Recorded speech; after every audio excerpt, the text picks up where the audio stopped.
Una vez terminada la estimulación es importante hacer un desecho del material usado, desinfectando los pads para eliminar el virus que ha quedado ahí, y igualmente un poco desinfectante en los guantes antes de arrojarlos en una bolsita segura, y se quitan de la siguiente manera. Se quita primero un guante,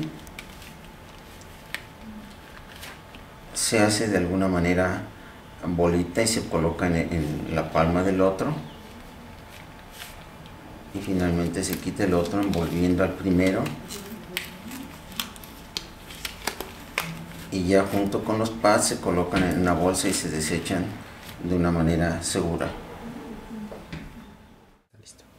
Lo que deseo mostrarles ahora es una tarjeta de la National Instrument que me ha servido para avanzar en el proyecto de eliminación tanto del virus del herpes como la investigación que estoy llevando a cabo en tratar de eliminar el virus del papiloma humano. Esta tarjeta lo que hace es emular lo que son aparatos como los que vimos antes y que se despliegan en una computadora, como les voy a mostrar en este momento. Por ejemplo, el aparato genera un multímetro digital. Este es el multímetro digital. Tiene una parte de display digital, tiene opciones para medir voltaje de directa, voltaje de alterna, corriente continua, corriente alterna, a resistencia, capacitancia, inductancia, para medir diodos y medir la continuidad de un cable. Tiene una ventana para poner en la opción auto, y eso significa que el propio multímetro selecciona la escala y no hay que estar poniendo en la perilla en qué escala debe de estar. También tiene las opciones de cómo se debe conectar con la computadora, y una flecha verde que es como el botón de encendido. En esa se enciende y queda lista para su operación. También tiene en la parte inferior un generador de funciones, cuya actividad principal es generar funciones como senoidal, triangular, cuadrada. Tiene un botón para cambiar la frecuencia, tiene un botón de encendido como en este caso, y también puede enviarse un offset o señal de corriente continua. Para ver cómo se muestra, cómo se ve una señal del TEN, tiene un emulador de lo que es un osciloscopio. Aquí, esta es la pantalla que ustedes verían, o la imagen de un osciloscopio con dos canales, los botones para la escala, para barrer la señal, un botón de encendido y un botón de autoescala. En él podemos ver el tipo de señales que analizamos. Por ejemplo, en este caso lo tengo conectado al TEN. Si enciendo el TEN, va a mostrar el tipo de señales que es la que están utilizando para estimularse. Con autoescala se ve mucho mejor. Es una señal que tiene voltaje positivo y negativo, son picos, y tiene una zona en donde no hay ninguna intensidad de voltaje.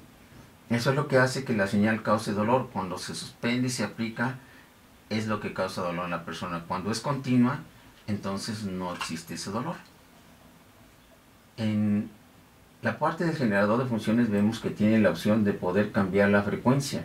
Con eso me ha hecho poder encontrar cuál es la frecuencia de resonancia del tejido afectado.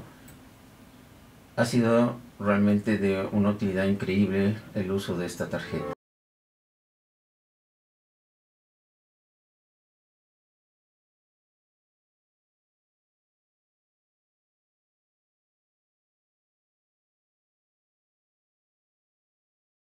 Estimulación para eliminar infecciones, en este caso virales, es estimular a la frecuencia de resonancia del tejido afectado. Por ejemplo, en el caso de un herpes labial, ya explicamos cómo se colocan los pads. La frecuencia de resonancia interviene en el momento en que deseamos penetrar no la parte exterior de las células, que es donde residen los microbios y los hongos, sino queremos penetrar al interior de las células. Para eso necesitamos eliminar la resistencia que ofrece la membrana de la célula, que forma iones en la parte exterior y iones en la parte interior, y ofrecen una reactancia o resistencia al paso de la corriente. Si se fija el voltaje de estimulación, por ejemplo, en un bol, y se cambia la frecuencia, entonces se genera una curva que se llama curva de resonancia, que sube hasta un pico máximo y luego desciende y ya no vuelve a alzarse, no importa que abarque una frecuencia de 1 millón o 10 millones o 20 millones. Ese punto en donde la curva es máxima es donde la corriente pasa más y en donde se está penetrando ya a las células que integran el tejido. En ese momento ya podemos entonces eliminar, por ejemplo, en el caso del herpes, a todos los virus que están latentes, que no estaban en estado activo en los labios.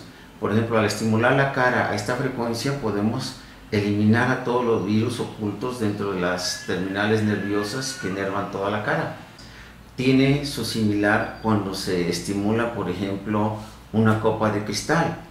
Ahí ese ejemplo es ilustrativo de lo que también sucede en el cuerpo humano. Cuando se estimula una copa de cristal y se golpea con un metal, se graba ese sonido que emite la copa, se analiza cuál es la frecuencia fundamental que contiene ese sonido y luego se le devuelve a la copa esa frecuencia, un sonido con esa frecuencia. Se verá que al emitir ese sonido de la frecuencia de resonancia de la copa empieza a vibrar y moverse para todos lados. Esa es la frecuencia de resonancia del cristal. Una vez que se encuentra la frecuencia y se aumenta, se hará explotar a la copa. Ese es el concepto de resonancia y la importancia que tiene.